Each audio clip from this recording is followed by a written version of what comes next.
Akhandamandalakaram Vyaptam Yena Characharam Tatpadam Darshitam Yena Tasmai Shri Gurave Namaha. Sarvebhyo Namaha Sarvesham Krite Swagatam. Welcome to this class. We have completed now 15 chapters of Bhagavad Gita, and today we are starting the 16th chapter. So today we will begin with the first 3 shlokas of the 16th chapter. Before I start, to give you an overview, the 16th chapter is on what is called as sampad. The word sampad is used in the 16th chapter. The word sampad actually means accumulation or accrual. So here, what does it mean? Accumulation of what? Accrual of what? Accumulation of the results of what we have done in our past births. Over several births, we have done different kinds of activities and gained different types of samskaras. So the accumulation of that over several lifetimes is what is called as sampad. We are born with a particular sampad in the current lifetime. And according to that, our character is defined, our activities happen, our thinking, our orientation, etc. happens. The 16th chapter identifies 2 broad types of sampad: daivi sampad or divine sampad and asuri sampad. Asuri means evil or demoniac.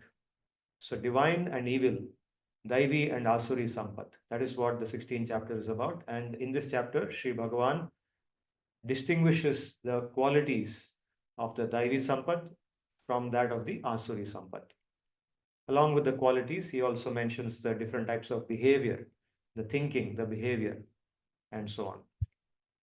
So today we will read the first 3 shlokas and discuss the first shloka itself. So in the beginning, Sri Bhagavan lists the qualities of the daivi sampad in 3 shlokas. I'm going to read them now. Shri Bhagavan Vacha Abhayam Sattva Samshuddhir Jnana Yoga Vyavasthitihi Danam Damascha Yagyascha Swadhyayastapa Arjavam Ahimsa Satyamakrodha Tyaga Shantirapaishunam Daya Bhuteshvalo Luptvam Mardavam Hrirhachapalam Daya Bhuteshvalo Luptvam Mardavam Hrirhachapalam Tejakshama Dhritishaucham Adroho Natimanita Bhavanti Sampadam Daivim Abhijatasya Bharata. So he says that now I am listing 26 qualities or behaviors of those in the daivi sampad, and these 26 are listed in the first 3 shlokas of the 16th chapter. The first shloka has 9 of those 26. The second shloka has 11. So 9 plus 11, that is 20. And the remaining 6 are in the third shloka. At the end he says, Bhavanti Sampadam Daivim Abhijatasya. One who is born with this daivi sampad has these qualities and displays these kinds of behaviors. So, which means he actually recommends that we develop the daivi sampad. Even if we don't have it now, we should aspire to develop it and make our life successful. So, I will now read the first shloka again.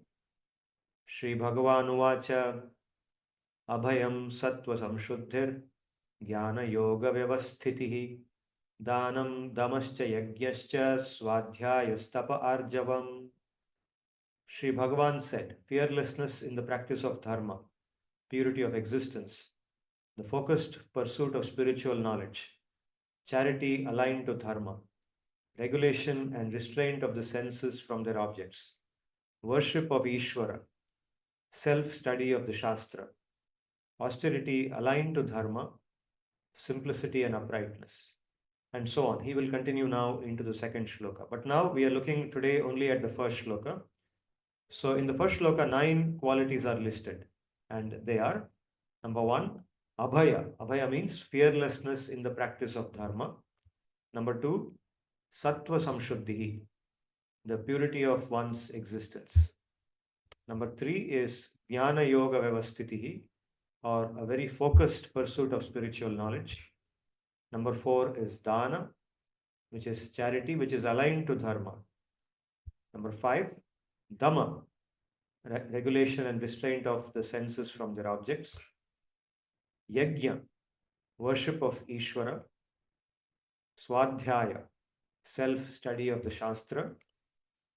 Tapa, tapa or tapas is austerity aligned to dharma. And arjava, arjava means simplicity and uprightness. So these are the 9 qualities listed in the first shloka. I have just mentioned them briefly right now, but now I will take you through them one by one. We'll discuss each of them, and we will look at the details, what they mean, and how possibly we can develop them in our life. So I'll begin with abhaya. The first quality is abhaya. Abhaya, as you know, is the opposite of bhaya. Bhaya means fear. So abhaya here refers to fearlessness. Fearlessness in what? Fearlessness in the practice of dharma, in one's commitment to and sustaining dharma. So dharma's fearlessness comes. Why does it come? Why do we talk about fearlessness? Because dharma involves several types of commitments and practices. In particular, in the last class, we talked about the 5 yamas and the 5 niyamas. The 5 yamas are ahimsa, satya, asteya, brahmacharya, aparigraha, and sometimes it can become very challenging to practice some of them. It may not be easy to, it's easy to list them here, but it may not be very easy to actually practice them. So therefore, sometimes the fear comes. What if I'm not able to practice? So fearlessness means putting that fear aside and becoming brave, being courageous and saying, no, whatever happens, I will commit myself to doing it. For example, let us say satya. Satya means being honest, right? So being satya, being honest and truthful, never lying, never cheating others, is a very central property of dharma.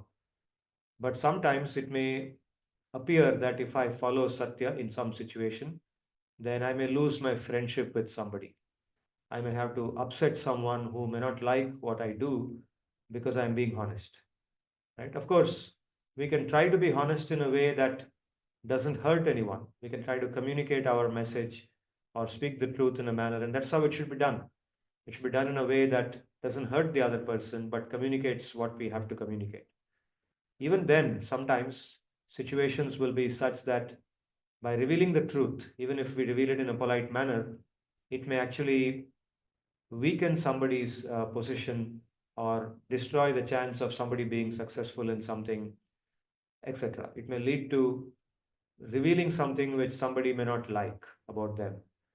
Uh, but if we have to be truthful in that situation out of responsibility, our responsibility may require that we should be truthful, and we should be truthful.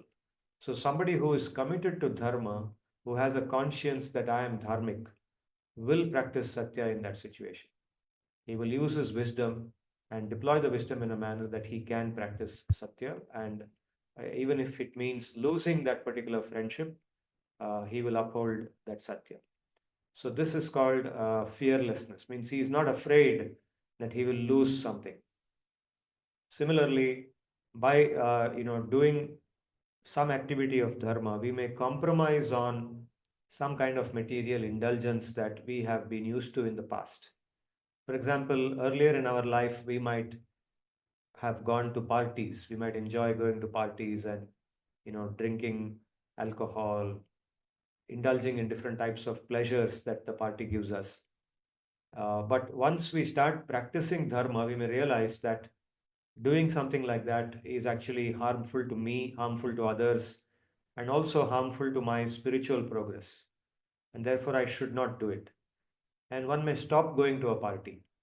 At that time, one may actually get the memory of past experience, past enjoyment. That's samskara. It's called samskara.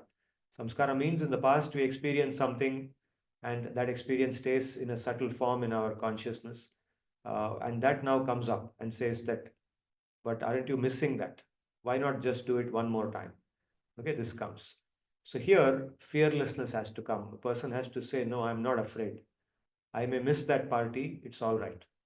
I'm compromising on that, but I'm gaining something much bigger.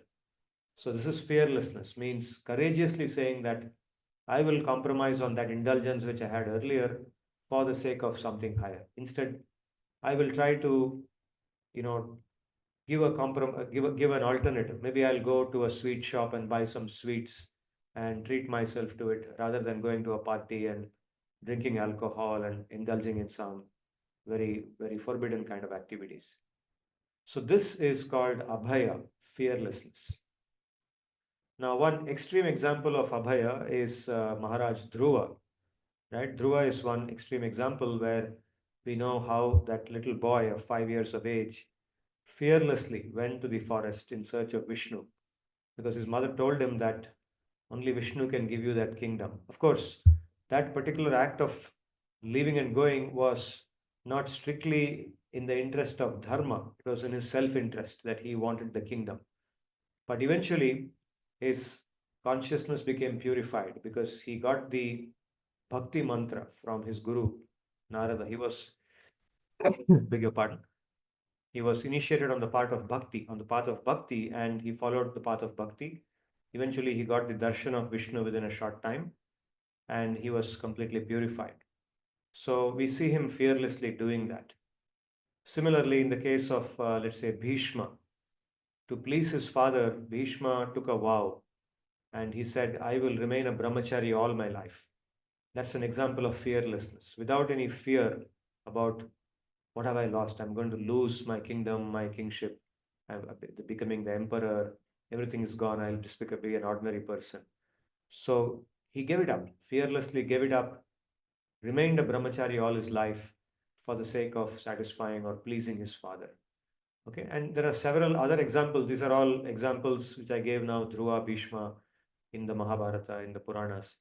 But even closer to us, historically, are examples of people who are recorded in modern history. Like two examples that came to my mind: Sanatana Goswami, Rupa Goswami. They were followers or disciples of Chaitanya Mahaprabhu, and they gave up their very royal positions. They were in very royal positions in the government of Bengal. At that time, the Nawab of Bengal, the Muslim ruler, the Nawab was ruling the kingdom of Bengal, and he was very powerful, extremely powerful, and his closest confidants were these two people. At that time, their names, he had given them the name Dabir Kas and Sakar Malik. These are terms that were used to denote something like the equivalent of chief minister, governor. Like today, we have chief minister, governor, prime minister, etc. So, equivalent terms of that time in his kingdom was this Sakar Malik, Dabir Kas. They were given that name and they were holding that position, but they were not really interested in furthering the interests of the Nawab, who was just a selfish king, aimed whose aim was to increase his personal wealth and power and so on. So at some point of time in history, he began to destroy temples and forcefully try to convert Hindus into Muslims by beating them, etc. So at that time, these two brothers, they decided to leave his occupation. First, Sanatan Goswami, he left, and he gave the excuse that he was not feeling well. So he sent a message to the king that he is down with some very major disease and he can't come to the kingdom. So he began to recite Bhagavatam, teach Bhagavatam to other people in the interest of Dharma. You see, although he told something false to the king, the falsity was used to practice Dharma, to protect his Dharma, and to protect himself from engaging in supporting adharma that the king was doing. So the king discovered that he was actually doing this. He was not really, sick. He was actually sitting and giving Bhagavatam classes. So the king said, please come back and join your service because I need you. Then Sanatan Goswami left his employment completely. He resigned from his post. The king became angry. The Nawab became angry with him and imprisoned. He said that unless you agree to work for me, I will keep you in the prison. You will have to remain in the prison. So then, after some time, with the help of his brother Rupa Goswami, he managed to escape from the prison and left from, from Bengal to Vrindavan. Vrindavan would be much safer because it's not in that kingdom, it's in a different kingdom and far away from Bengal where this Nawab cannot come. So he walked all the way from Bengal to Vrindavan, from the place in Bengal that's called, that is close to the Bangladesh border today, in the district of Murshidabad. That place is called, I think, Ramkeli. So he left from there and walked all the way to Vrindavan, very far distance. And in the Chaitanya Charitamrita, his journey is described, how he went through enormous amount of difficulty. But you can see his fearlessness in doing that. Similarly, his brother Rupa Goswami, a short while later, also resigned from the king's employment, giving some excuse, and joined his elder brother in Vrindavan. And both of them lived in Vrindavan for the rest of their lives, visiting Bengal and Puri sometimes. But majority of the remaining part of their life, they lived in Vrindavan, and they wrote an enormous amount of scholarly literature on the Vedantic philosophy with the interpretation that Sri Chaitanya Mahaprabhu taught to them. And you can see their life is filled with this quality of abhayatva, fearlessness, because Vrindavan at that time was not like today. Today there are modern amenities to live there. But at that time it was just a forest, a barren forest with, of course, the Yamuna River and Govardhan and so on, but wild animals and nothing where you can take shelter. Only the nearby city of Mathura was there. Mathura was a developed city even at that time. Um, but they lived in Vrindavan, which is about 11 kilometers from Mathura. And they lived there, and they stayed in very austere and simple conditions in huts, under trees, etc. But all the time thinking of accomplishing the mission that Sri Chaitanya Mahaprabhu had given to them. So this is an inspirational, two inspirational characters, and we will talk more about them as we go forward. I mentioned them here to illustrate the quality of abhayatva. Now, abhaya does not mean that one becomes fearless in whatever one does. Of course, one has to be very, very conscious and afraid of violating dharma and doing adharma, even if it's by the virtue of negligence, inadvertence, oversight. So this fear that I may, unknowingly break dharma and do something that is not against, not in favor of dharma. So the daivi person, the person with daivi sampad, has this fear. So here the Shastra says, Dharma eva hato hanti. This shloka is in the Mahabharata, where very interesting, where actually the story goes that when the Pandavas are in Vanavas at one point of time, and there is this Yaksha Prashna where the Yaksha and Yudhishthira converse after Yudhishthira discovers that all the four brothers are dead. They are lying dead, and they are not conscious. So the Yaksha asks him several questions, telling him that only if you answer my questions correctly, is there a possibility that I will spare you and also try to probably give your brothers back to you. So Yudhishthira answers all the questions correctly. He asks him a very large number of questions. And this is in the Vanaparva of the Mahabharata. It's in chapter number 313. So finally, uh, the Yaksha tells Yudhishthira that I'm very happy with you. Please ask me a boon. I will gift you one of your brothers. If you want any one brother of yours to be brought back to life, which one is it? Which one would you want back? Immediately, Yudhishthira says that I want Nakula to be brought back to life. So the Yaksha is surprised. He asks him, why Nakula? Because your immediate brothers are Bhima and Arjuna. They are born of the same mother. But Nakula and Sahadeva are like your step brothers because they are born of a different mother. So why Nakula? I'm not able to understand. So Yudhishthira begins his answer by saying this shloka. He says, Dharma eva hato hanti dharmo rakshati rakshitaha. Tasmat dharmo nahantavyaha. Mano dharmo hato vadhit. Says, dharma must always be protected because that dharma which we kill will kill us. That dharma which we protect will protect us. And therefore, may dharma not become our killer. We should always protect dharma. After saying this, he explains why he wants Nakula to be brought back to life. He says that, I have two mothers, Kunti and Madri. Both of them are equal to me. I treat them both as equal. I don't distinguish between them. Now I am alive, so Kunti has one son alive. Similarly, I would like that my other mother, Madri, also has one son alive. And therefore, I want Nakula to be brought back to life. So when the Yaksha hears this, he is extremely delighted with Yudhishthira's thinking, and he brings back all the four brothers to life. So this shows not only this particular incident, but all the incidents in Yudhishthira's life show his fearlessness and his abhayatva in the practice of dharma. He is not afraid of compromising on anything if it means that he has to protect and practice dharma.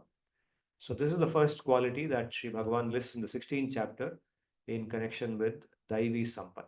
A person with daivi sampad has abhayatva in him. Next, we go to the second quality. The second quality is sattva samshuddhi. Sattva samshuddhi here means, sattva means existence, substance, being. Our existence is sattva. And samshuddhi means purity, clarity, purity, cleanliness. Okay, so purity of one's consciousness or purity of entire existence by the virtue of the practice of dharma.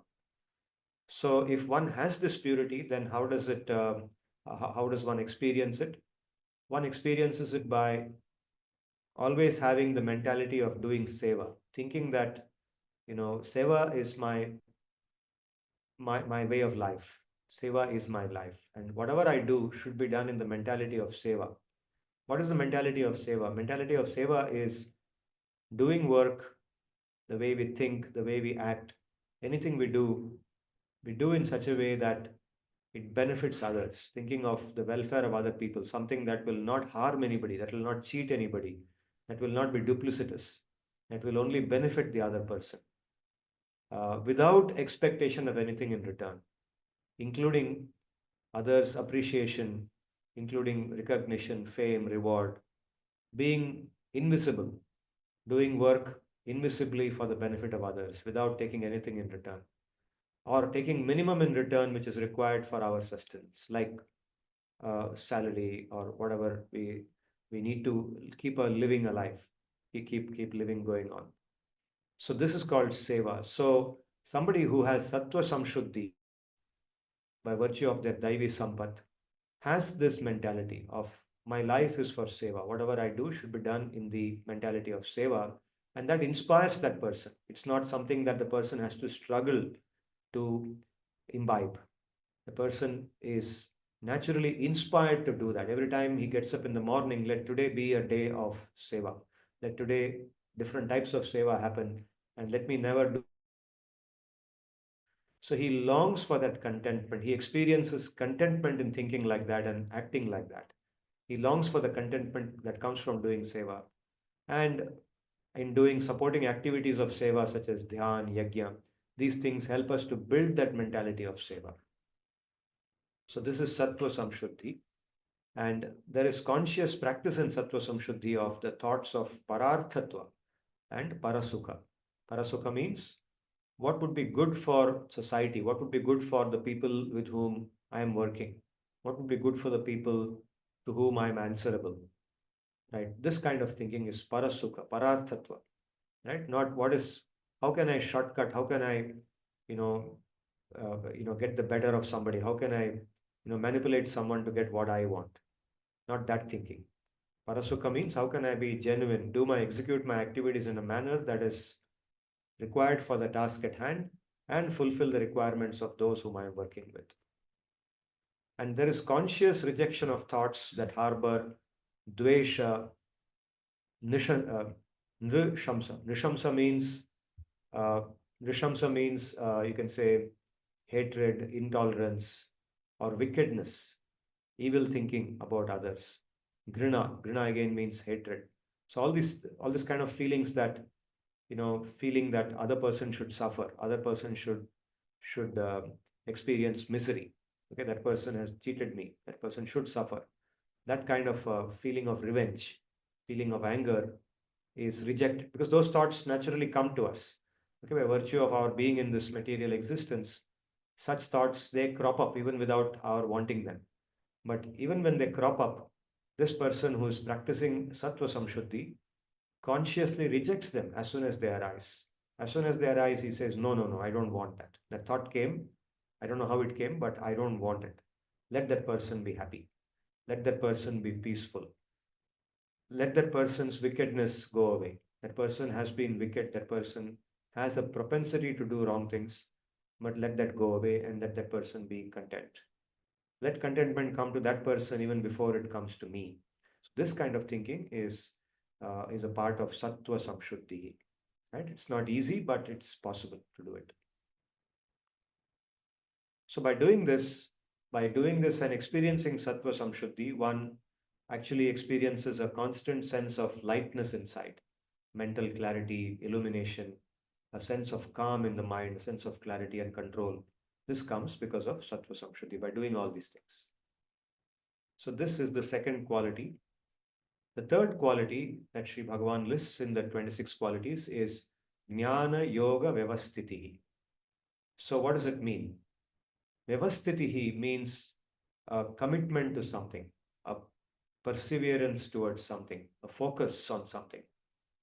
So here it refers to Jnana Yoga. Jnana Yoga is not necessarily, we said there are three paths: Karma Yoga, Jnana Yoga, Bhakti Yoga. It's not specifically referring to the path of Jnana Yoga, it refers to the general objective of all spiritual pursuit, to get that spiritual illumination. Even in the path of Bhakti, what do we want? We want, by virtue of Bhakti, that prema should develop in us. And prema brings with it jnana. So jnana is a product of prema. So jnana is common to all the paths. So jnana yoga vyavastitihi, the pursuit of jnana, the fixed, firm, committed pursuit and perseverance in the path of jnana. This is called jnana yoga vyavastitihi, and this is a part of daivi sampad. So one makes all conscious effort to protect and sustain one's daily routines of sadhana involving japa, dhyana, prarthana, and if one is doing asana, swadhyaya, upavasa, different types of vrata. So a person who is having daivi sampat, their life is filled with different types of routines right from the time they get up in the morning. And all kinds of routines are fixed. A person just moves from one routine to another routine, and this gives them strength. So despite any challenges, sometimes it may seem boring. Oh God, I have to do japa again. I have done japa all these days, and once again today also I have to do. No, a person with daivi sampad looks forward to it because it gives strength.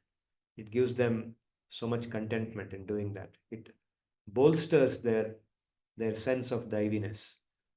So no excuses, regardless of the situation. The person with daivi sampad will find some way to practice what they want to practice. So this is called Jnana Yoga Vyavastitihi, means a firm perseverance, a commitment. So that was the third quality. The fourth quality that Sri Bhagavan lists is called Dana. Now this is very important to understand. Dana is activity. It's actually not merely mental action. Mentally also we can do dan, but here it refers to physical, bodily action. What does it mean? It's simple to understand. Giving, sharing with appropriate others, not with just anyone, but appropriate people, qualified, eligible people, an item that is of value and use to oneself. Okay, not just something, but something that's of value and use to oneself, giving it to another person with happiness. This is called dana. For example, distributing the food cooked at home with others, outsiders, before eating that food ourselves.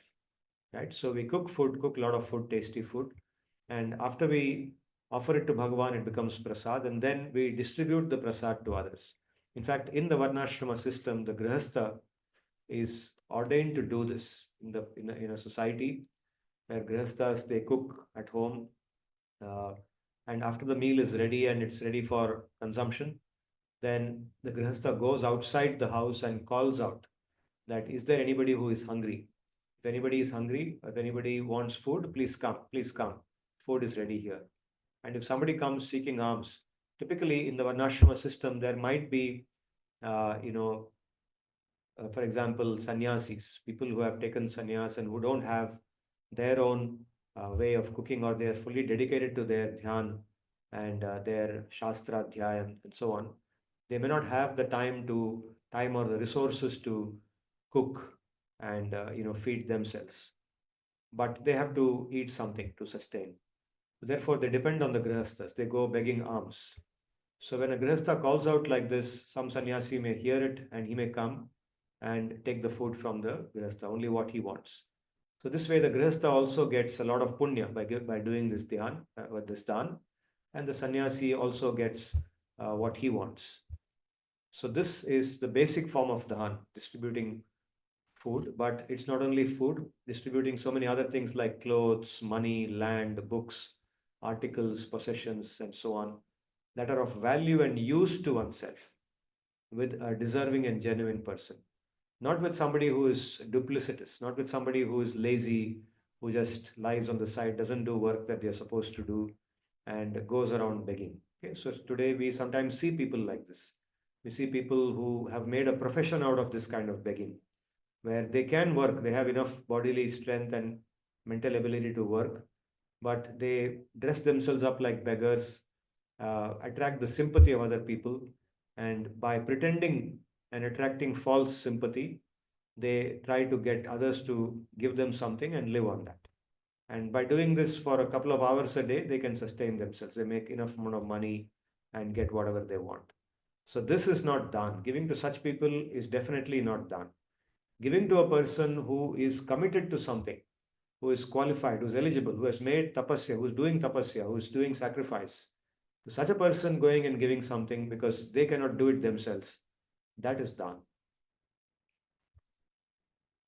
Okay, so like this giving, also another point here is, you see, sometimes what we do is, we clean the house. When we clean the house, a lot of old items come out which are worn out, or clothes which cannot be worn, something, shoes which are torn, so many things which are unusable now, broken, and they can still be used in some way, but we don't want to use them because we have enough money to buy something new and use. So we give it to poor people, our maid servant or this or that, somebody, some beggar on the street. Now, that is not dhan. Dhan is not getting rid of something that is of no value to us. That is not dhan. It may be daya. If instead of disposing it in that garbage bin, you may go and find somebody. You may go out of your way and find a person who is needy and give that to that person, and you know that that person can use it. In that case, it may be called as daya, but it is not dhan for sure. Dhan is when you sacrifice something that you can use, something that is new, something that is very much usable, like fresh food, which you can consume, you give it to somebody else. Okay? Like you buy some new gift item, along with that, you buy something more for giving to somebody else. You buy some gift for your own family members, but you buy something else in addition to give it to the neighbor or somebody else, if not the neighbor. So that becomes dhan. So dhan is when you sacrifice something that you can use, not something that you cannot use and you're trying to just dispose it. Now, in the 17th chapter of Bhagavad Gita, Sri Bhagavan distinguishes between dhan, which is done in sattvic mentality, sattva, dhan, which is done in rajas, and dhan, which is done in tamas. And I'll just take you through that very quickly. So Sri Bhagavan says in the 20th shloka, this is three shlokas, 20th, 21st, and 22nd. दातव्यम इति यद्दानं दीयते अनुपकारिणे deshe kale cha patre cha tad danam satvikam smritam. That is dana which is done without expectation of any return. Anupakarine means there is no reciprocation. For example, if you give to a sannyasi, the sannyasi cannot reciprocate. He just takes away whatever you give and he goes away. After that, you may never see him again. Right? Similarly, whomever we do dan to, we don't think, we are not supposed to think that, okay, by doing a favor to this person, at some point of time in future, there will be reciprocation. That person will now return in some other way. Okay, if that is done, if something is done like that, then that is not called dan. Deshe kale cha patre cha, by considering appropriate place for doing it, appropriate time, kala, and appropriate person, the correct person. Such dan is called satvikam, satvika dan. Then he says, Yattu pratyupakarartham phalamuddishya va punaha diyate cha pariklishtam tad danam rajasam smritam. He says, pratyupakarartham means dan or something, giving something to somebody, a gift. For example, in business, we do this, right? In business, what happens? The salesman comes to our house and gives us a gift. So this is the New Year calendar. This is a diary that our company has printed, or something else. Sir, I have brought this specially for you because I know you will like it. He brings 1 kilo of mangoes and gives you. But actually, he's not giving because he thinks you like it, because he's expecting that you will give an order to him. With that expectation, that dan is done. So that dan is not sattvic dan, that is rajasic dan, expectation of return. And you say, Sri Bhagavan says, diyatecha pariklishtam. Pariklishtam means there is inside the heart, there is a repentance that, oh God, I've given so much. Will this fellow return to me? Will I get something out of him? Will that person buy my product? That feeling is there, right? Or if that person doesn't buy the product, that person goes to your competitor after you give all the gift to him. He takes your gifts but doesn't give you anything in return. Then there's a lot of pain when you curse that person. Arey, isko de diya hai, is tarah ka aadmi hai, wo hai, ye hai. You curse that person. Okay, so such kind of pariklishtam, that is called pariklishtam, means there is pain in the heart. Dan is not done like that. In Dan, there is happiness in the heart. When you give to that person goes away, you feel so good that that person accepted what I gave. With that happiness you give, not thinking that that person has not given me anything in return. There is no pain in giving Dan. Then Sri Bhagavan says, tamasic dan is adesha kale yad danam apratrebhyascha diyate asatkritam avagyatam tat tamasamudahritam. So dan which is done, which is completely, in an improper place, like maybe in a graveyard or somebody, in a scene of crime, something is given to prevent the crime.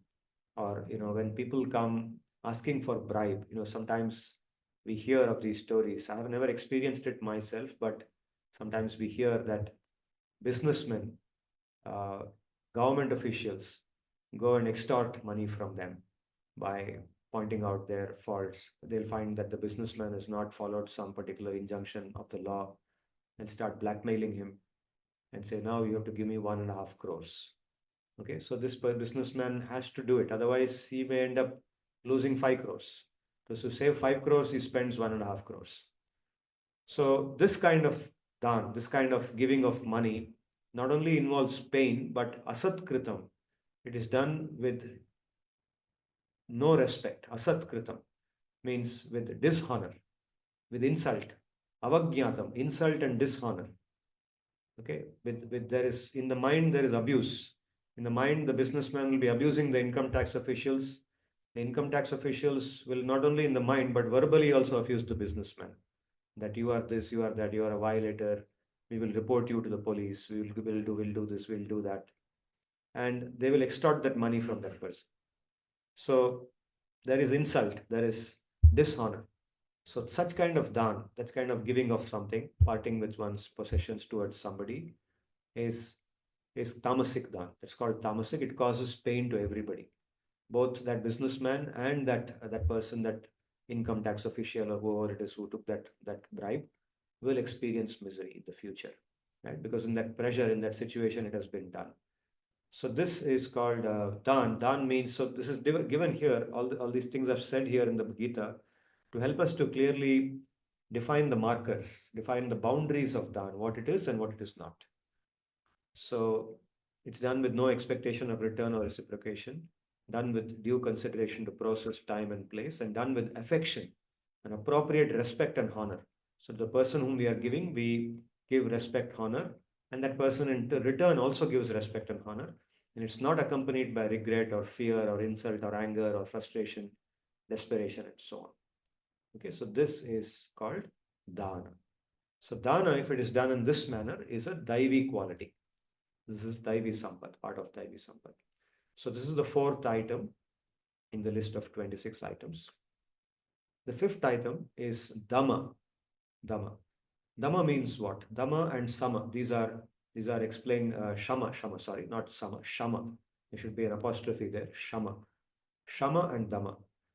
Shama and dhamma both refer to regulation and control of our indriyas.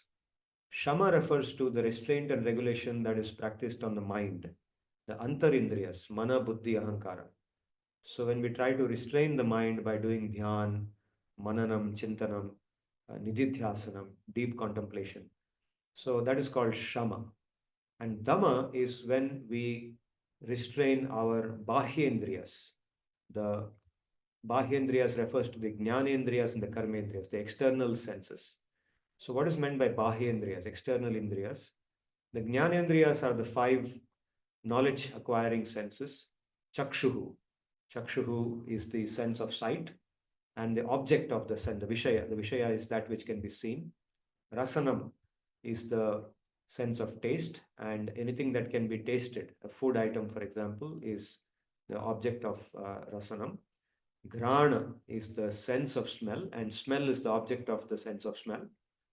Shravanam is the sense of hearing, and sound is the object of that. And Twak refers to the sense of touch, and anything that can be touched is the object of that sense. So, similarly, the karmendriyas are the five action senses, the senses which help us to perform action. The two hands, not the organs, but the sense of the hands, the underlying, the subtle hands that we have inside. The external hands that we have are the manifestation of those internal indriyas. So when we say indriya, we don't mean the organs.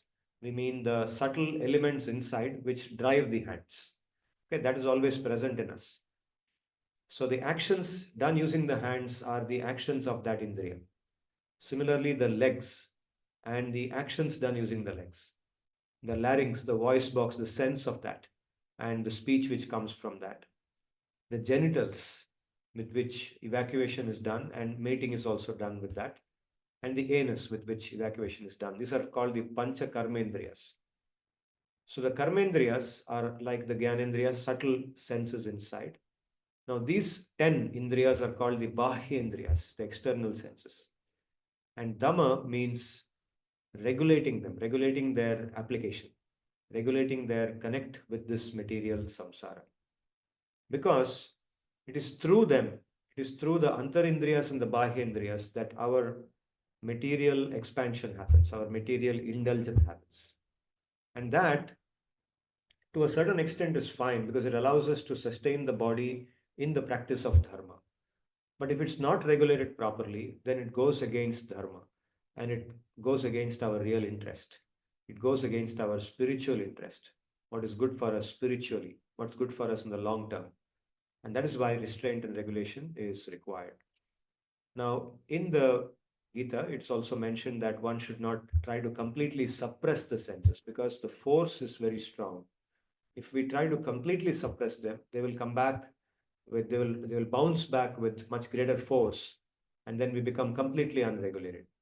So therefore, complete suppression is not recommended at all, is strongly advised against. Instead, gentle regulation by observing certain types of withdrawals from time to time, we do this regulation. So Sri Bhagavan says in the second chapter, these shlokas are in the second chapter, he says, Yadha samharate chayam kurmongani va sarvashaha indriyani indriyartebhya tasya prajna pratishtita. So all of these shlokas are in the context of describing the sthita prajna, one whose consciousness is properly situated in Sri Bhagavan, in the Ishvara. So he says, when one is able to withdraw their senses within, away from the objects, just like a tortoise withdraws its limbs within its shell, then one is said to be sthita prajna. Then he says, Tani sarvani sanyamya yukta asita matparaha vashehi yasya indriyani tasya prajna pratishtita. One who has withdrawn or one who has regulated his senses and he is situated now in complete absorption in me, such a person's consciousness is said to be properly established. He is a sthita prajna. Indriyanam hi charatam yan mano anuvidhiyate tadasya harati pragyam vayur navam ivambhasi. One who allows his indriyas to roam everywhere. For him, the mind can carry away the senses towards their objects, just like the wind carries away the boat, which is left unanchored in water. If a boat is lying without being properly anchored in water, then after some time the boat may drift away because the wind is blowing all the time. The wind will take the boat away from where it's supposed to be. Similarly, if our senses are not regulated, regulation is done through the mind. But if the mind itself is not properly regulated and controlled and restrained, disciplined, then the senses become loose, and then the mind will just drag the senses away into complete indulgence, and that will bring misery to that person. So tasmat yasya mahabaho nigrihitani sarvashah indriyani indriyartebhyah tasya prajna pratishtita. So this shloka represents Dhamma, the Dhamma that we are trying to discuss. He says, therefore, O Arjuna, one with strong arms, he says, one whose senses are restrained from their objects properly in all respects, such a person is said to be a sthita prajna. His consciousness is properly established. So this is Dhamma. Dhamma is required to ensure that our consciousness is properly settled. It is just like, if you go on a trek, for example, you may live in a tent for some days. Now, when you make a tent, there are pegs which are used to make sure the tent is firmly fastened to the ground. And if those pegs are not firmly fastened to the ground, then the wind on the mountain will then blow the tent away, will loosen the tent, and the person living in the tent will not have any shelter after that. Just like that, the practices that we do, like japa, dhyan, or prarthana, or abhyas, shastra abhyas, these practices are actually like pegs in our life. They they peg our consciousness. They hold our consciousness firmly on the path of dharma. They hold the path. They hold the consciousness on Ishvara. Our mind is supposed to be focused on Ishvara, and all the activities we do are meant to be aligned towards Him. That is dharma. So, by doing these practices, we're actually putting pegs in the ground. We're making those pegs very firm. By doing those practices consistently every day, those pegs become very firm, and Dhamma becomes strong. And when Dhamma is strong, then that tent, the spiritual tent in which we live, that subtle tent in which we are living, then is very strong and protects us. And the path of Dharma becomes strong. So this is Dhamma, and this is the fifth quality that Sri Bhagavan lists among the 26 qualities. The sixth quality is yajna, the sixth behavior or practice of yajna. Yajna refers to, actually, in a simple language, worship. Okay, so the very first meaning of yajna is the fire-based yajna, where the homakunda is made and an agni is created with a wood like samit, and then we pour different types of offerings like certain types of rice or ghee and so on. And grihasthas, for example, are supposed to do the agnihotra yajna every day. Every day, 2 times they do agnihotra yajna, by which they make offerings to the devas, right? But yajna, one actually pleases Vishnu, one pleases all the different devatas. And what is the purpose of yajna? The purpose of yajna is actually gratitude. It's an expression of saying thank you, that I've got everything, all that I have has come from Sri Bhagavan and through the devatas. The devatas are Bhagavan's instruments for dissipating or distributing his kindness, all the provisions that we need in our life. They come through the devatas. So yajna is done as a gesture of gratitude, saying thank you to them and offering something as a token of that gratitude. It is not that they need it, it's because we give, they accept it. And Sri Bhagavan establishes that cycle, that their amrit comes, their nectar that they drink comes through the offerings that we make, right? So there is a cycle that is established. So this is also important for us to develop a mentality of non-ownership, acknowledgement that nothing, actually, I am not the doer, I'm not owner of anything, everything comes from somebody higher, and I have to then acknowledge and return it, reciprocate with it. More generally, yajna means worship, where one offers one's consciousness to Ishvara. So yajna need not always involve a fire. Everybody may not be qualified to make a fire and offer homakunda in the homakunda. So for the masses in general, and for the path of yoga in general, yajna means offering our consciousness to Bhagavan by a suitable practice of dhyan or pranayam or japa. The greatest of all the yajnas So here in the 10th chapter of Bhagavad Gita, 25th shloka, Sri Bhagavan says, Yajnanam japa yajñosmi. Among the different types of yajna, I am japa yajna, doing japa on the Ishta Devata. So by doing japa, one pleases the Ishta Devata and one's consciousness becomes purified very quickly. Very quickly, one's consciousness becomes very purified. And that is the benefit of doing yajna. Yajna is an offering of that consciousness to that deity whose qualities we want to imbibe. The purpose of all worship is with the intention to imbibe the qualities of that object of worship, the person that we are worshipping. That is why we worship. The seventh quality among the list of 26 qualities is Swadhyaya. Swadhyaya, as we know, refers to self-study, and here it refers to the self-study of the Shastra, not anything but the Shastra, like the daily recitation and memorization of the Vedas, the Puranas, Gita, and so on. So even if somebody is not inclined towards some particular practice, Swadhyaya is something that anybody can do. It's very easy to do Swadhyaya. One can take, for example, the Bhagavad Gita. There are today it's much easier than it was, let's say, 20 years back, because there are so many videos on YouTube. There are so many channels on the internet where Gita chanting shlokas are, Gita chanting is available. Audio clips, video clips are available. One can just play one of them and recite the Gita along with them. And once one has memorized the Gita oneself, then one can recite it even without the help of those audio clips. And by doing this every day, one's mind becomes purified, one's consciousness becomes purified. A very popular shloka in our Samskriti is this. It says, Acharyatu padam adatte, padam sishya swamedhaya, padam sabrahmacharibhya, padam kalakramena cha. So one gets 1/4 of one's learning, or you can say one dimension out of 4 dimensions comes from the teacher. Knowledge comes from the teacher. One of the 4 pillars is by one's own study, swamedhaya. Literally, swamedhaya means one's own intelligence or one's own thinking. But here it means one's own effort, like swadhyaya, study and contemplate on the meanings. Even if the acharya, the teacher, has not taught that, study yourself and contemplate on it, then the meaning comes. Then another dimension of the 4 is sabrahmacharibhya, from fellow students, other students in the class who are teaching us or who are learning from the same teacher. They can teach us.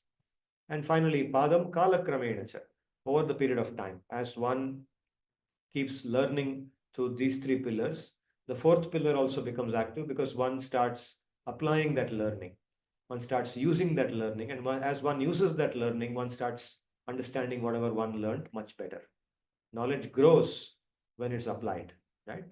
So this is the 4 dimensions of learning, or 4 pillars of learning, 4 pillars of acquiring knowledge according to our Samskriti.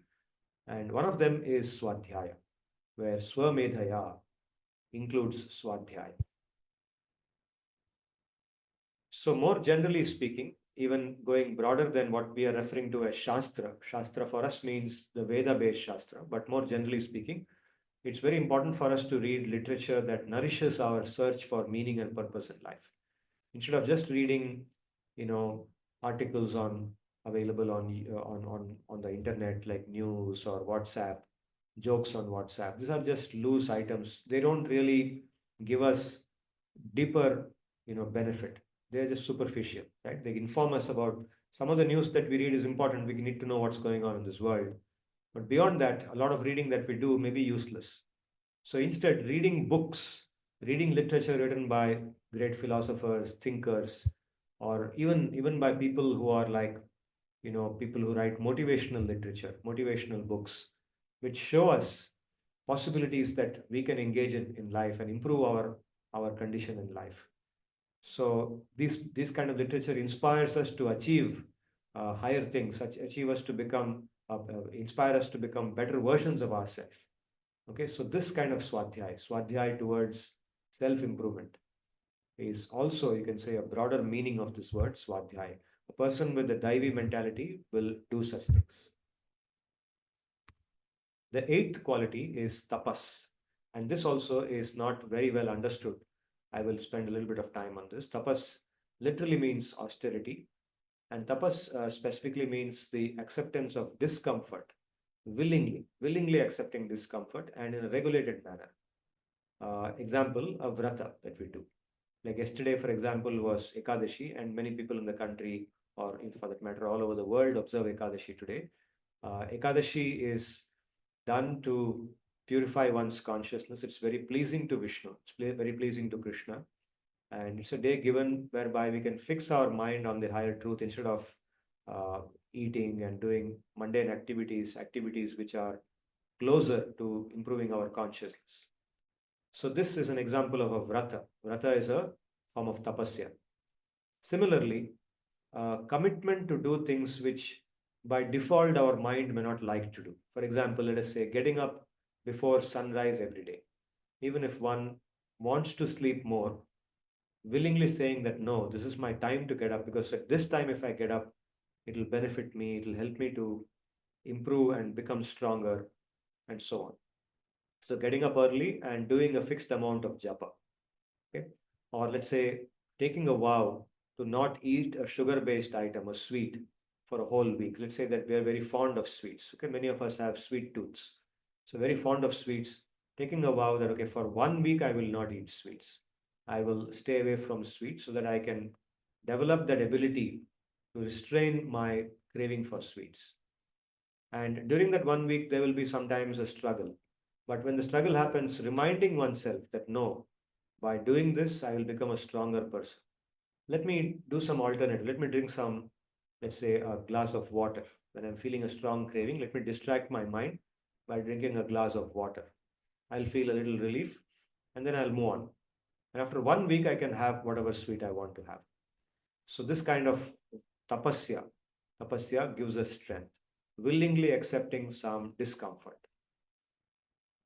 What is the intention? By doing tapasya, it's not like imposing some suffering upon ourselves arbitrarily, but there is spiritual progress, there is improvement of consciousness, there is an increase in the inner strength, there is increase in confidence, there is better bodily health also, and there is vitality. By doing tapasya, one's bodily health also improves, not only inner strength, but the body also becomes stronger, there's more energy, there's more vitality, and so on.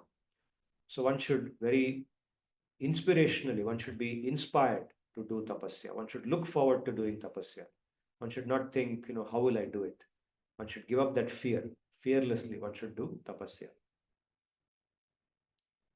So in the 17th chapter again, Sri Bhagavan distinguishes between three types of tapasya: sattvic tapasya, rajasic tapasya, and tamasic tapasya. Once again, I'll take you through this very quickly.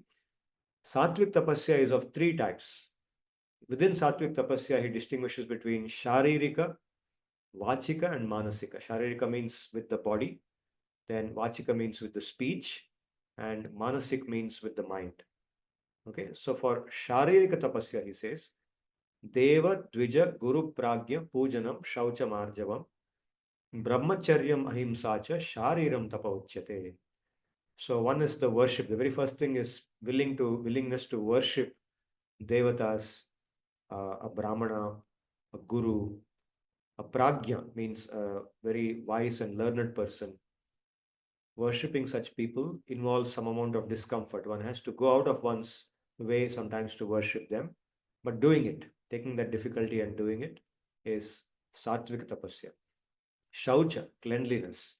Arjava, being simple. We'll come to Arjava, that's the next quality, the ninth quality among the 26. Simplicity. Brahmacharya, celibacy, withholding or overcoming one's consciously making effort to overcome one's sexual desire and indulging in sexual activity only according to dharma. For example, to beget progeny. The only license for engaging in sexual activity is to beget progeny, and if you're able to do that, then that is brahmacharya. Ahimsa, as we know, is to not trouble anybody. And we discussed about ahimsa in the last class also. So all these things are part of sharirika tapasya. Devat Bija Guru Pragya Pujanam Shaucham Arjavam Brahmacharya Ahimsa cha Shariram Tapa Uchyate. They are bodily tapasya. Then, what is Vachika tapasya? Anudvegakaram vakyam satyam priyahitam chayat. Anudvegakaram vakyam satyam priyahitam chayat. Swadhyayabhyasanam chaiva vangmayam tapa uchyate. He says, the speech that we make, the words that we speak, which will not disturb other people, anudvegakaram. It does not hurt other people, disturb other people, cause anxiety to them, cause tension to them, cause stress to them. Okay, that those kind of words or anything that we communicate, even if you're speaking the truth, speak it in such a way that doesn't cause disturbance to others. If you have to break a bad news, break the bad news in a manner that is very polite, very diplomatic, very appropriately worded, that the other person does not feel hurt, does not feel anxious, panicky, and so on. Priyahitam means that which will benefit the person. Okay, it may be good news, but good news delivered in a way that is beneficial to that person. That person will take that forward and use it in a beneficial manner. Then swadhyaya abhyasana, recitation during swadhyaya. Like if I'm memorizing a Gita shloka, then memorize it again and again. Repeat it again and again for memorization. That activity is called Vangmaya Tapa.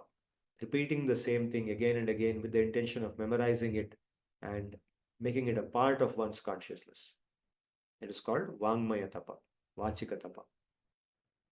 Then Manasik Tapa, Manaf Prasadaha Saumyatvam, Maunam Atma Vinigraha, Bhava Samshuddhirityetat Tapo Manasam Uchyate.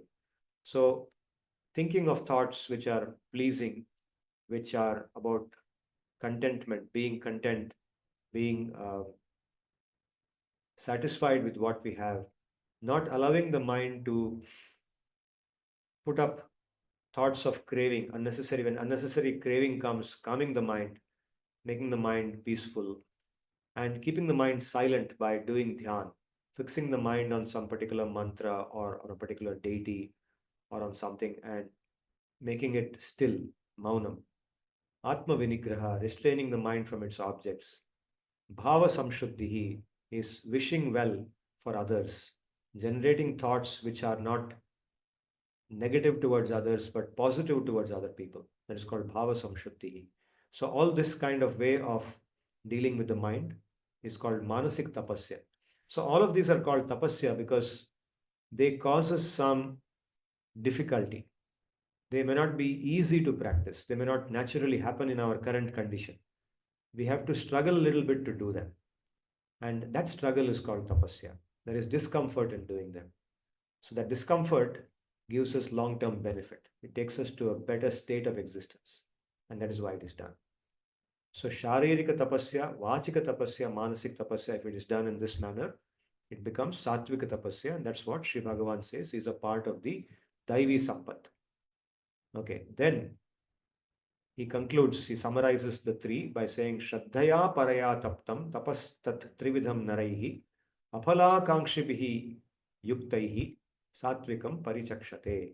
So if it is done with Shraddha in the higher thing, the higher goal, and if it is done without expectation of a material return, means that by doing this tapasya, I will get a lot of money, I will do well in the exam, thinking of some magical return because of doing this, without thinking of that, without looking for anything like that, without seeking that, without craving for that.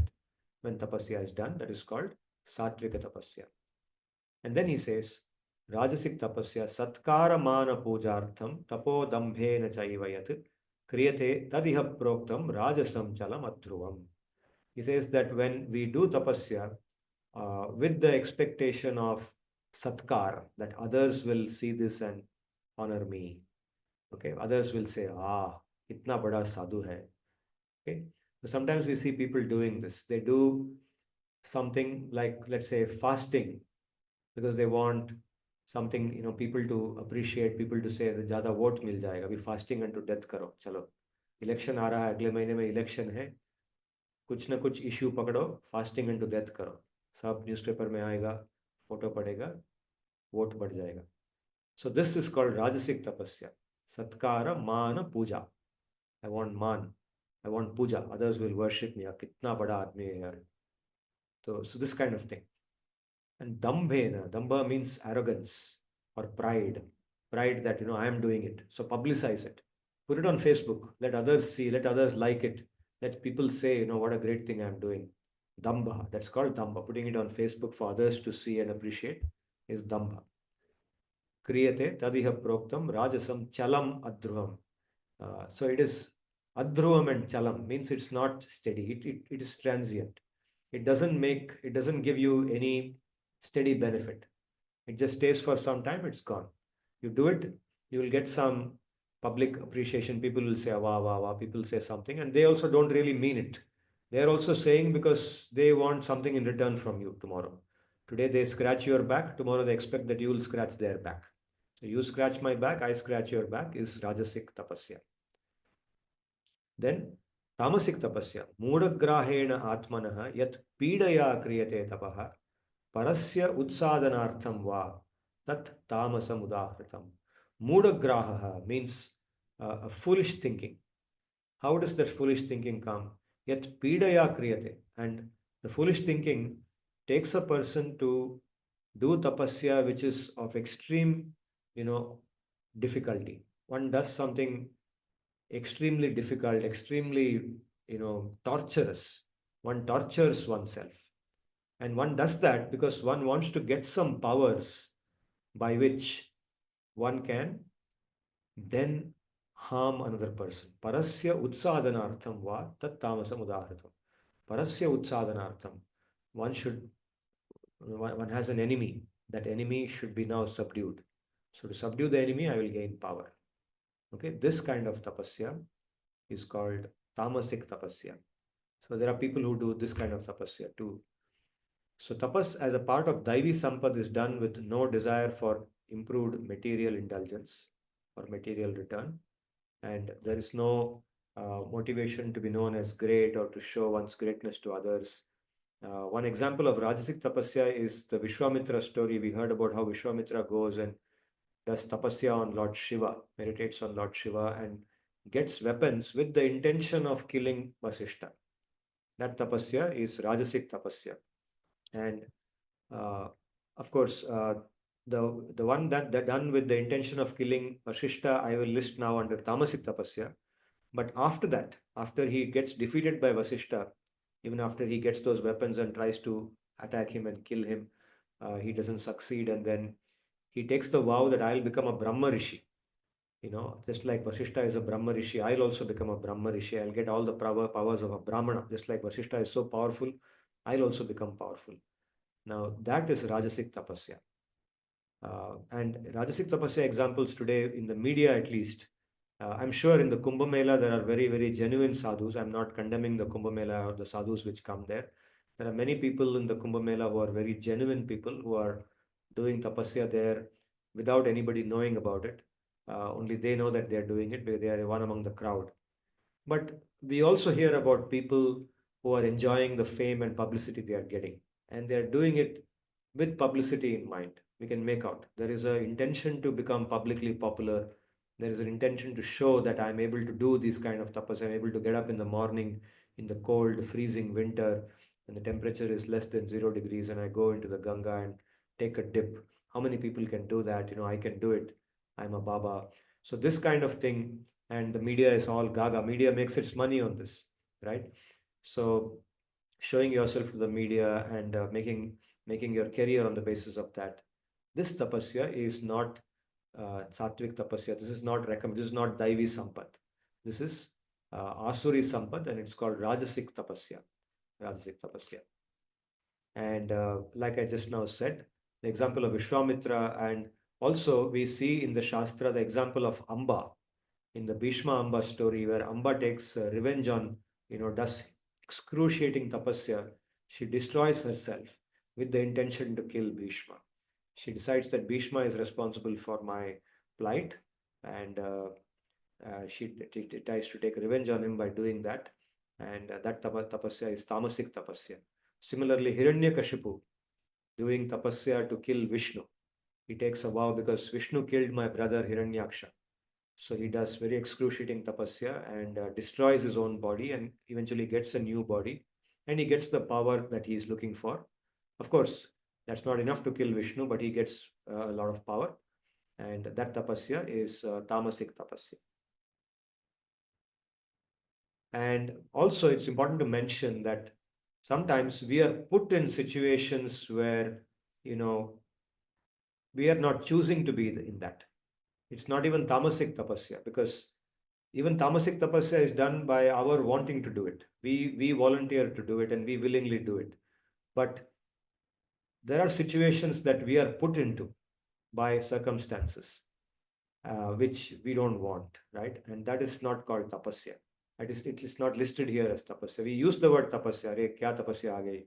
But that is not what is meant here. Here, tapasya means whatever we voluntarily take up and whatever is sattvic as defined in the Gita. That is called tapasya. Okay, now the last quality among the 9 that we are going to do today, that is called arjava. Arjava means simplicity. Okay, it's the sweetest of all the qualities. Being simple, simple and sweet, acquiring, accepting, and keeping only what is necessary. In all aspects of life, the kind of clothes we wear, the kind of food we eat, the the kind of bed we sleep on, the kind of house we live in, whatever, keep it as simple as necessary, but not anymore. No, don't make it more complex. Make it as complex as necessary, but not anymore. And similarly, keep it as simple as necessary, but not any simpler. Because if you make it too simple than that, then you may not be able to live. You may not be able to do your work. You may not be able to carry out what you need. For example, somebody may say, okay, why am I using a laptop? Maybe I should just use a tablet. A tablet is simpler than a laptop. But if you use a tablet only, then if you're doing a PhD, you may not be able to do a PhD with only a tablet. You may need a laptop and probably a desktop also. So then use it. Whatever is required for your job, definitely use it, right? And use the laptop with the ability that it has, ability required to do your work. Don't buy some second-hand laptop which is extremely slow, which won't do anything for the sake of simplicity, in the name of simplicity. It is not simplicity. That is foolishness. So simplicity means keeping what we require to do our responsibilities, but not something much more than that. Avoiding just building up gadgets. Some people collect a lot of gadgets because they have a fancy for gadgets. Even if they don't need them, they will just buy them and then show them to others. I bought this, I bought that. That is what is meant here. Simplicity. Don't accumulate things which are not required. Then similarly, in the activities we do and how we do the work we do, doing what needs to be done in the appropriate way, not overdoing it, not overworking. If something is unnecessary, don't do it. Don't put frills which are not required. Do what is required and then you are successful. Even in businesses, we see this. For example, you see many companies which are successful, they practice lean thinking. And lean thinking, which actually came, from different parts of the world, uh, it emphasizes on simplicity. It says, don't do anything which is not required. If an activity is to be done in some way, then do it in the necessary way, but not anything more than that. Don't put unnecessary frills in that work. Similarly, in speaking, saying what needs to be said, avoiding something that need not be said or something that's unnecessary. And this applies to when we write emails. If you have to write an email, then write an email that sounds polite, that communicates what is to be communicated, doesn't sound rude, but don't unnecessarily add information which is not required. Similarly, on WhatsApp or wherever we put things in writing. And similarly, thinking in simple ways. Sometimes people overthink. Just 2 days back, I was discussing with one scholar, research scholar, something, and that scholar is going to form their TAC. And that scholar was asking me, sir, I'm thinking of so and so as my TAC chairperson, so and so as my TAC member. I said, fine. But what if that person resigns from XLRI and goes away? I said, is that person going to resign? No, sir, no, sir. But what if that person resigns? I said, why do you think of that now? You just form your TAC. If that person resigns, if we don't know if it will happen, it may not happen at all. In most cases, it doesn't happen. But if it happens, then we will see at that time. We will find a solution for it. But why are you worrying about that? No, sir, I'm very anxious. I'm thinking if that person resigns, then who is there? I can't go. I can't work with anybody else in this area. I only want to work with that person. So this is overthinking, over worrying, overthinking, unnecessary, unnecessarily worrying about unforeseen situations. Now, if you have the information that that person is likely to resign in the next 3 months, then you can think about this, right? Otherwise, it's useless thinking. It goes against the principle of arjavatva. So this is arjava, and this is the ninth quality. So in this manner, in the first shloka of the 16th adhyaya of Bhagavad Gita, Sri Bhagavan says, Abhayam sattva samshuddhir jnana yoga vyavasthitihi danam damascha yajnascha swadhyayastapa arjavam. And in this way, he has summarized or listed the 9 qualities of daivi sampad. Among the 26 that he has listed, we have covered 9. And in the next class, the second class of the 16th chapter, we will do the second shloka. The second shloka has 11 qualities. So we will do those 11 qualities next Sunday. And in the third week, we will do the remaining 6 qualities. So over 3 weeks, we will cover these 26 qualities. I'm spending time on each of them because I think that they are all relevant to us. By contemplating on each of them and trying to imbibe whatever we can on each of them, we can actually improve our own life and improve our state of existence, make spiritual progress. So with these thoughts, I will stop for today, and I will look forward to hearing your questions, your comments, your doubts.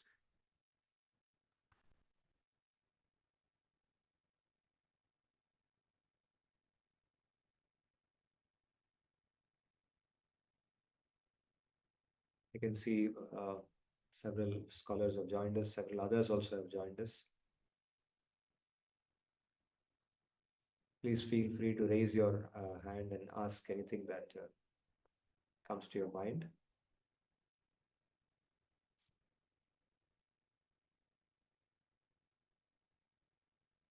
One second, let me unmute. I think I have not given the permission to unmute. I'll give you permission to unmute. Just give me a moment. Yes, you can unmute yourself now. Pranam, sir. Yeah, Pranam Rohit. Sir, I was wondering about Dhamma. Yeah, the control of Indriyas that you were telling. Yes. Sir, can you please elaborate on it? I am not very clear on that aspect. Dhamma refers to the regulation and restraint on our external senses. Like I mentioned, the internal senses are the mind, the intelligence, and ahankara, ego. External senses refers to the knowledge acquiring senses like the sense of sight, the sense of taste, sense of touch, and so on. So regulating them means that indulging in sense related activities to the extent required to sustain ourselves and keep our mind peaceful. So let me take the example of food. That's the easiest example, and the sense of taste is probably the most forceful among the 5 knowledge acquiring senses. So food is something that we cannot live without, right? So although, theoretically speaking, the Atma, that is each of us, the Jivatma, does not require food, does not require this material food. We are always, we always exist. We don't require this body also. But now that we have this body, we have to eat food and we have to maintain this body. Okay, having said that, the question may be that, okay, then is it enough if I just take bare minimum to just keep the body alive? Even that may not be good enough because we need to not only remain alive, we need to also be energetic to do all our work. Because dharma is practiced through work. The most basic form of dharma is practiced through the work that we do. The different types of responsibilities we take up, we interact with people, we conduct our day-to-day routines, we acquire knowledge. So all of this requires us to eat not only bare minimum food, but food that is nourishing to the mind, which is healthy, which gives us vitality, and which satisfies some craving, right? For example, I just said that all of us or many of us have a craving for sweets. We have a craving for something made out of sugar, right? Now, like that, some people have a craving for spicy items or a craving for items made which are fried items, namkeen items. So that craving is something that we cannot deny. We cannot live in denial of that. We have to accept it. At the same time, regulation means giving enough to keep the mind calm. So saying that I will eat only so much, just to calm the mind, because if I don't have that much, then my mind will keep asking for it. It keeps asking for it. So this is called regulation of the senses, not allowing free indulgence, being conscious of the quantity we are eating, the time we are eating, and how we are eating it, but not completely denying also on the other side. Regulating it in a manner that it is there in our life, but we are watchful about it. We don't allow it to control us. That is called Dhamma. That's the meaning of Dhamma. Got it, sir. Sir, sorry, just a follow up to this. Yeah, Other than when you mention external senses, yeah, uh, so I can think of eyes, ears, hearing, speech, and probably touch. yeah, yeah. Then which indra is involved in, let's say, emotional stimulation? या फिर when emotionally you desire something, या फिर you hate something, could be anything. Yeah. How do I control this, sir? And what quality is this? Well, to control anything, anything connected to our antarindriya or bahyendriya, there is an internal contemplation that we need to do, which goes from the ground up, which asks very basic question like, what is it that I want to, pursue? What is it that my mind is craving for? What am I craving for? What are my emotions craving for?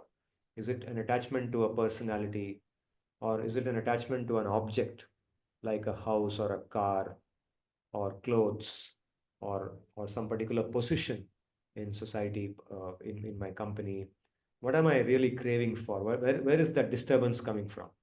See, craving means disturbance. Craving ultimately is a disturbance in the mind which is dragging us and making us do something and putting us under some kind of stress. Okay? The craving exists because we don't have that item. If we had the item, then the craving won't be there. But because we don't have it, we are craving for it, and that causes stress to us. So, contemplating on why are we craving for it? Why do we need that item? And what if that item is not there? Now, if that item is really necessary in our life, without which it's not possible for us to live and even practice what we want to practice, then how is it possible to obtain that in a proper way, in an ethical, legal manner, without breaking any rules, without doing anything wrong? So, contemplating like this is the means to finding a path of propriety, doing things in a proper manner, and then the mind becomes controlled. Emotions also become controlled if we think like this. Understood, sir. Thank you.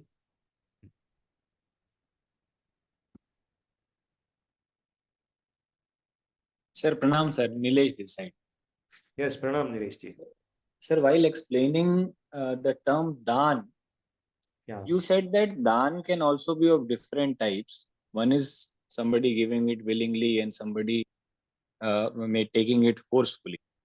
So, first thing you made it very clear that something which is useful for me, for example, money, which I can use, that I can give to somebody for ease of his thing, can be a part of dan. yes, There you said that, and sometime it happens when we go to a temple, maybe somewhere, the panda generally ask you to commit some amount, yeah, and maybe that amount is more than what you were initially thinking of, yes, I mean, donate there. yeah, So can you clarify this? Because when we go to, let's say, Prayagraj, and for doing some kriya karma, there is a committed amount, and then there is a kind of pandas, they generally ask for more, and there they particularly say it, that I am allowed to ask more. yeah, And finally, when you pay it, and then they ask that, are you satisfied with the puja I have done for you? And once you say that yes, and then only they and if you say that no, I am not satisfied, that they will again go through the entire puja once again. So can you please guide me on this? yeah. See, Because you ultimate, said that there can be a punishment sort of dan also, which will be wrong for both. yeah, That I wanted to understand. yeah. So you give the example of pandas. Now there are many, many genuine pandas in our country. All pandas are not, crooks.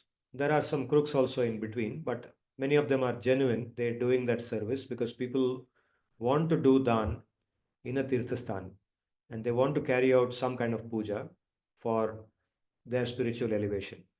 So they find a Brahmana there and they ask him to do the thing, and the Brahmana advises them, do this, and this is the dan that you can give by doing so. And the person does that. And if the person is doing it, see, ultimately, everything rests in the Shraddha that we have. Like I said, dan is done with affection, with respect, with dignity, with willingness, with happiness. So if a person is doing that and the Panda is saying, now do this, now put another 500 rupees here, put 1,000 rupees here, and the person who is following him is doing it with Shraddha, that yes, what the Panda is saying is right. I want to give. This is an opportunity. The Panda is helping me fulfill that. Then it becomes Sattvic Dan. You follow? Otherwise, if the person's Shraddha is that, okay, somehow or the other, I should get, some puja, I should give some money here and get some punya. And he gets into an argument with the Panda. The Panda comes and tells him, or the Panda himself may be a crook. Sometimes the Panda is a crook who comes and says that, bas हमको 100 रुपया दे दो, सब कर देंगे. Then after he starts engaging you, the Panda goes and then he then demands more money, and then you say no, then the Panda starts abusing you, then you abuse him back, and then there's a fight between you and the Panda. So now the whole thing has gone from being a situation of affection and respect to a situation of violence. It's verbal violence between two people. It's no longer dan.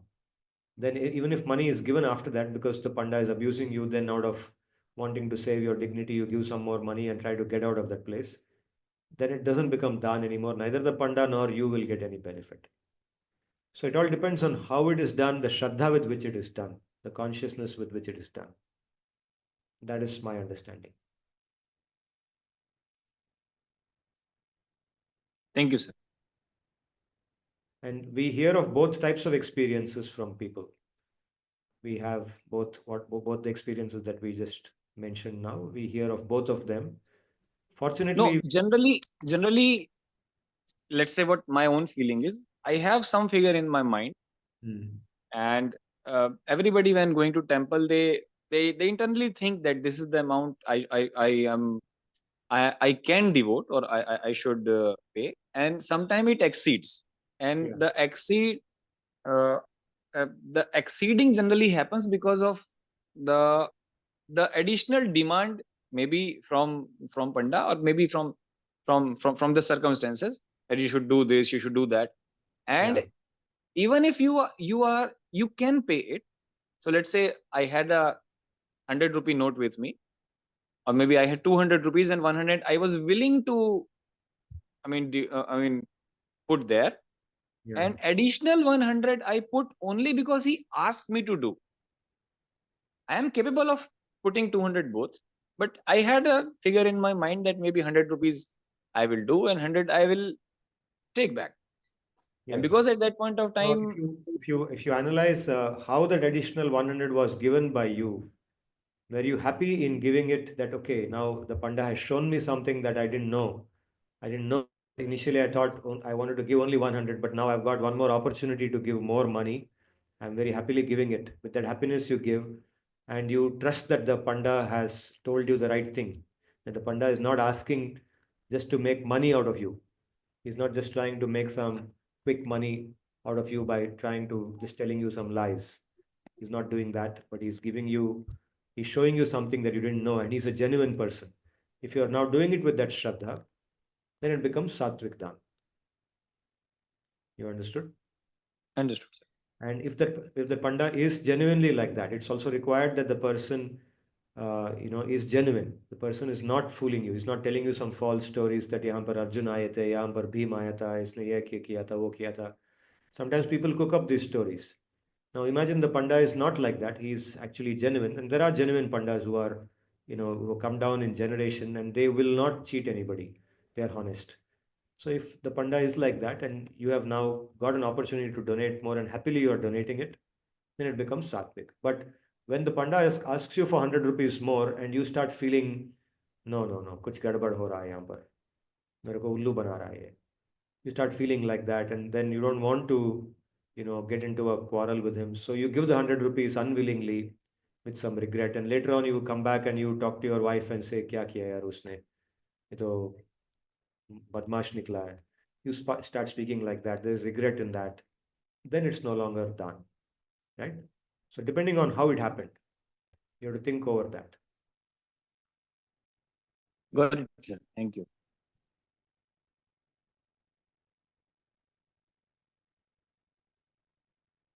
So there is a lot of subtlety in this, right? It's nuanced. There's a lot of subtle things. It's not just the external thing. There's consciousness, the mentality. Consciousness is the more important thing here. In fact, all of dharma is governed by consciousness more than the activity. It's the mentality and the consciousness which matters more than the activity. Activity also is important, but it's consciousness which is fundamental, the core. Understood, sir. Thank you.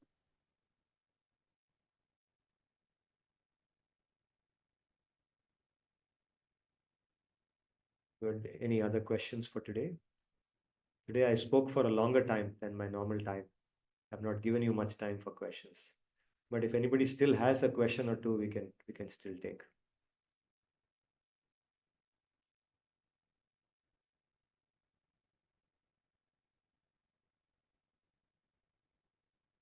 Okay. Looks like there's no question for now, but you can connect with me later through email or phone, and we can discuss more. For today, I will close the class with the Antyamangalam. So please chant the Hare Krishna mantra with me.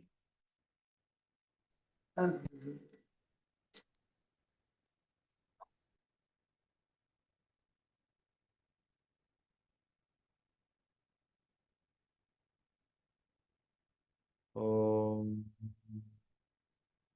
स्वस्ति प्रजाभ्यः परिपालयन्तां न्यायेन मार्गेण महिं महिषाः गोब्राह्मणेभ्यो शुभमस्तु नित्यं लोकाः समस्ताः सुखिनो भवन्तु हरे कृष्ण कृष्ण कृष्ण हरे हरे हरे राम राम राम हरे हरे हरे कृष्ण कृष्ण कृष्ण हरे हरे हरे राम राम राम हरे हरे हरे कृष्ण कृष्ण कृष्ण हरे हरे हरे राम राम राम हरे हरे सर्वेभ्यो नमस्काराः धन्यवादाः. Thank you for joining us today, and please join us again next week.